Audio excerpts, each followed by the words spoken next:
Bom, meu nome é Romilson Ferreira, estou aqui para lançar mais um vídeo falando sobre o sábado, se o crente tem que guardar o sábado ou não. Mas antes de eu entrar nesse estudo, eu quero estar dando uma introdução aqui para os irmãos entenderem, eu já falei sobre isso. Irmãos, a Bíblia, ela contém as Escrituras, mas não significa que toda a Bíblia é as Escrituras. Não, ela contém as Escrituras. A palavra Bíblia significa os livros, é um ajuntamento de livros. E essa Bíblia aqui, por exemplo, a Bíblia de Jerusalém, ela tem 7 livros a mais do que a Bíblia protestante. E esses 7 livros, eles não são inspirados. Os homens, por achar que eles eram inspirados, livro de Baruque, Eclesiástico e outros aí, por eles acharem que eles são inspirados, eles colocaram eles dentro da Bíblia. A Bíblia protestante também tem livros que não são inspirados, como o Quarto Evangelho, que eu já falei que é herético, é contraditório. A Epístola de Tiago, por exemplo, eu não acredito na Epístola de Tiago, porque Tiago bateu de frente com o apóstolo Paulo, o apóstolo Shaul. Tiago diz que o homem é salvo por meio das obras e não só pela fé. Já o apóstolo Shaul falou que não, que o homem é salvo somente pela fé, independente das obras.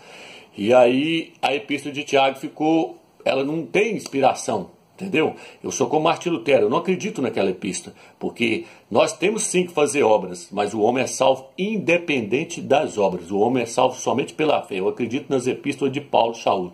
Tiago contradizeu as epístolas dele, então eu não acredito naquela epístola. Tem coisa boa lá, Romulo, que é certo? Tem, mas não é inspirado. É igual 2 Pedro. 2 Pedro tem muita coisa certa e boa, mas não é inspirado. Eu não acredito que é inspirado. Então nós temos que aprender a tirar as coisas que não são inspiradas, porque senão nós não vamos entender as Escrituras nunca. Eu já falei que todo versículo que está entre corchetes também não é inspirado pelo Eterno. Foi o homem que acrescentou dentro da Bíblia. Então a Bíblia ela tem muitas coisas que foram acrescentadas, tem contradições. E nós temos que tirar isso. Isso são fermentos que os homens colocou dentro das Escrituras. E uma das coisas que eu quero trazer para você que não é inspirado para nós entrarmos nessa questão do sábado é o capítulo 1 de Gênesis. Eu já falei que o capítulo 1 até o capítulo 2, versículo 4 de Gênesis é acrescentado pelo homem. Não é inspirado. Eu vou estar te mostrando isso para depois eu falar sobre o sábado. Vamos lá. Capítulo 1, versículo 1 diz assim: no princípio que Deus criou os céus e a terra. Aqui já começa errado. Por quê? Qual Deus que criou os céus e a terra? Foi Alá? Foi Buda? Que Deus é esse que criou os céus e a terra? Então, o capítulo 2 é que está certo. Porque o capítulo 2, o que ele fala? No tempo em que Yau criou os céus e a terra. O tetragrama já aparece logo de cara. Yod, Rei, Vav, Rei. Então, tem que aparecer o nome de quem fez tudo. Aí tá, o nome dele. Yau. A palavra Deus muito chega a falar que ela está no plural. Então não faz sentido algum. No princípio Deus criou os céus e a terra. Que Deus é esse? Não.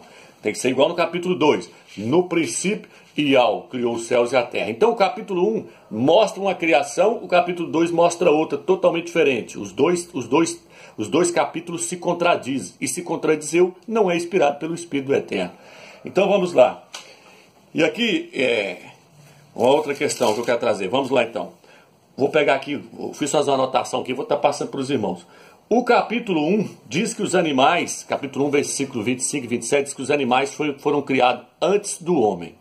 O capítulo 2, versículo 18 e 19, diz que não, que o Eterno primeiro fez o homem para depois criar os animais. E o certo é o capítulo 2, porque o homem é a obra-prima do Criador. Então como é que o Eterno vai criar os animais para depois criar o homem? Não, o certo é criar primeiro o homem, a sua obra-prima. Depois o Eterno fez todos os animais e trouxe os animais perante o homem e não achou nenhuma auxiliadora para ele, que desse certo com ele. Aí o Eterno disse: não, então agora eu vou fazer uma auxiliadora que lhe corresponda. Aí o Eterno fez Eva, tirou uma de suas costelas e fez Eva e trouxe perante o homem. O homem falou: essa sim é carne da minha carne e osso dos meus ossos. Mas já o capítulo 1 diz que não, que o Eterno criou o homem e a mulher tudo de uma vez. Está errado.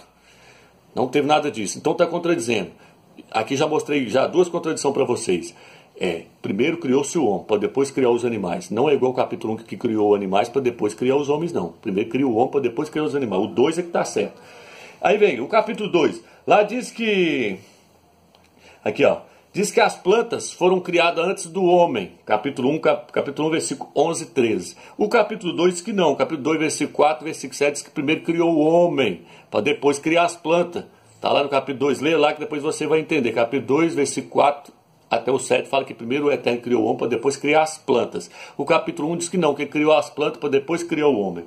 O capítulo 1, versículo 30, diz que o Eterno deu os animais para servir de alimento para o homem. Está errado.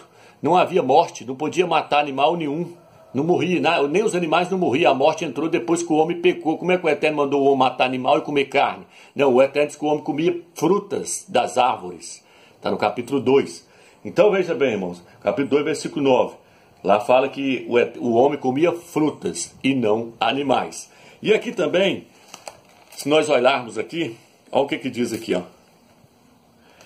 As aves foram criadas da água. Está no capítulo 1, versículo 20 e 21. Diz que as aves, os pássaros, foram criados da água. Mas o capítulo 2, versículo 19, diz que não, que as aves, os pássaros, foram criados da terra, do pó da terra. E o certo é o capítulo 2. Então o capítulo 1, irmãos, ele é totalmente contraditório ao capítulo 2. Tem outras coisas aqui que eu não vou pegar todas, mas eu vou estar passando para os irmãos só as coisas mais principais. A terra, por exemplo, lá no capítulo 1, diz que o Eterno falou assim... o Eterno falou assim, façamos, deixa eu pegar a passagem aqui, apareça a porção seca. O Eterno falou que apareça a porção seca. E a porção seca o Eterno chamou terra, dizendo que a terra saiu de dentro da água. Contraditório, irmão, não existe isso. Não foi a terra que saiu dentro da água, foi a água que saiu de dentro da terra. Onde está isso, meus? Jó, vou ler Jó capítulo 38. Vamos lá, Jó capítulo 38, que você confere também na sua Bíblia aí para você ver. Jó 38, versículo 8 diz assim: quem fechou com portas o mar quando irrompeu jorrando do seio materno?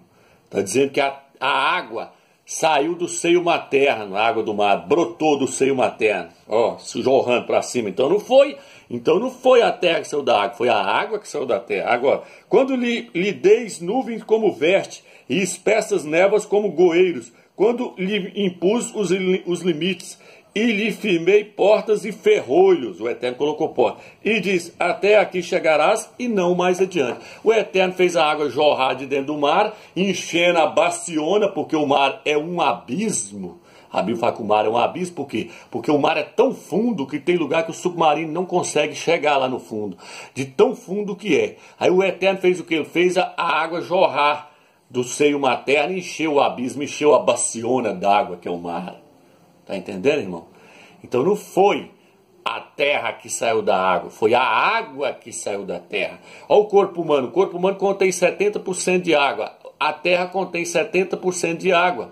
E o corpo humano só passou a ter água depois que o Eterno soprou o sopro de vida nas narinas do homem. A terra também só passou a ter água depois que o Eterno fez a água jorrar, encheu a baciona d'água e falou, até aqui virás e não mais adiante. Então quem saiu de quem? Foi a terra que saiu da água ou a água que saiu da terra?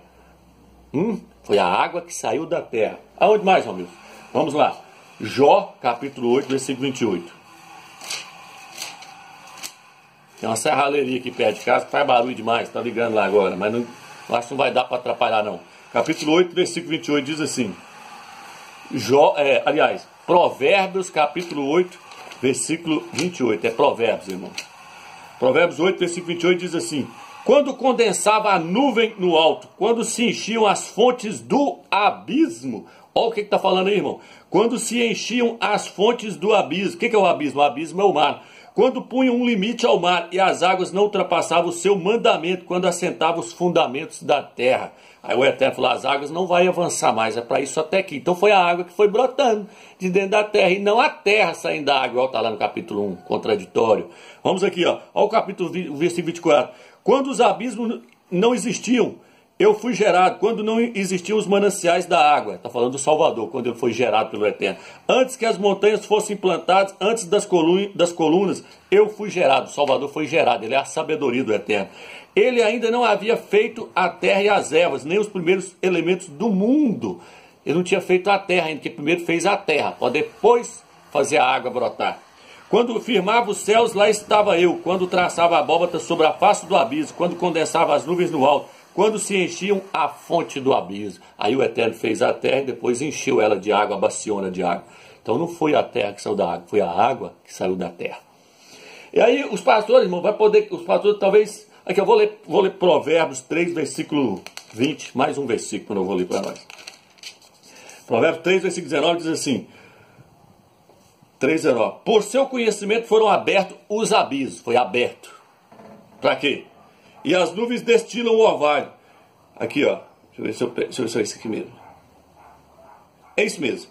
Por seu conhecimento foram abertos os abismos e as nuvens destilam o seu orvalho. Então está mostrando que o Eterno abriu o abismo, abriu as fontes do abismo para a água sair e encher tudo. É tanto que no dilúvio que o Eterno fala lá, fala que o Eterno abriu as comportas do abismo e saiu água de baixo para cima, jogando água para cima e chovendo de cima para baixo para haver o dilúvio. É tanto que aí o que os pastores querem fazer agora, irmão? Eles pegam o capítulo 111, deixa eu ver, 104 do Salmo 104. Eles pegam a passagem do Salmo 104 e quer falar que ali é a terra saindo da água, igual está em Gênesis. Não. Leia lá que você vai ver que lá está falando do dilúvio. Lá não está falando da água, da terra saindo da água, não. Lá está falando do dilúvio. Salmo 104, versículo 5 até o versículo 9. Então, se algum pastor, alguém tentar mostrar isso para você, você pode dizer para ele que lá está falando do dilúvio. É tanto que lá fala que é o dilúvio. Então lá não está falando dessa questão. Então veja bem, irmão, o capítulo 1 de Gênesis é contraditório. Lá diz que o Eterno, ele criou o primeiro dia, segundo dia, terceiro dia. Para o Eterno não existe. No primeiro dia ele fez isso, no segundo dia, no terceiro. Para o Eterno não existe dia. Não existe dia. O certo é o capítulo 2, fala, no tempo em que Iau fez os céus e a terra. Não existe esse negócio de dia, existe para o homem.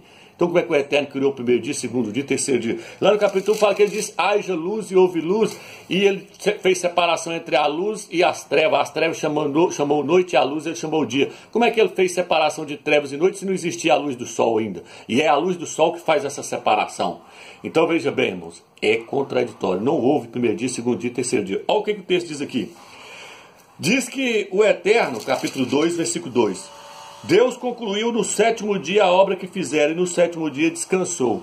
Pô, ele terminou a obra no sétimo dia e no sétimo dia descansou? Então ele terminou no sábado, meio-dia e descansou só meio-dia?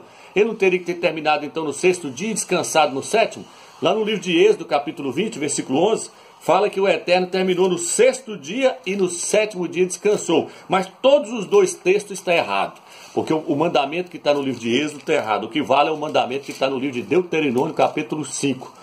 Lá fala dos 10 mandamentos de novo, só que lá narra uma outra história. Aqui fala, ó o versículo 11. Porque em 6 dias Iau fez os céus e a terra, o mar e tudo que nele contém, mas repousou no sétimo dia. Aí quer dizer que ele terminou no sexto e descansou no sétimo. Gênesis não. Gênesis está dizendo no capítulo 2 que ele concluiu no sétimo e no sétimo descansou. É contraditório. Não existiu esse negócio de dia. Não, esquece isso, irmão. E fala que ele descansou. Descansou de quê? No livro de Isaías 40 fala que o Eterno, quando terminou a sua obra todinha, lá fala que ele não se cansa e nem se fadiga. O Eterno é igual ao homem. Então quer dizer que o Eterno terminou a obra e falou, agora eu estou cansado. Agora eu vou descansar porque o serviço foi bravo. Custei criar os céus e a terra. Estou torradinho, cansei. Não, Isaías diz que ele não se cansa nem se faz. Então ele descansou de quê? Aí os pastores falam, não, irmão, isso é maneira de falar, descansou. Não, irmão, é heresia, é contraditório, não existe dia.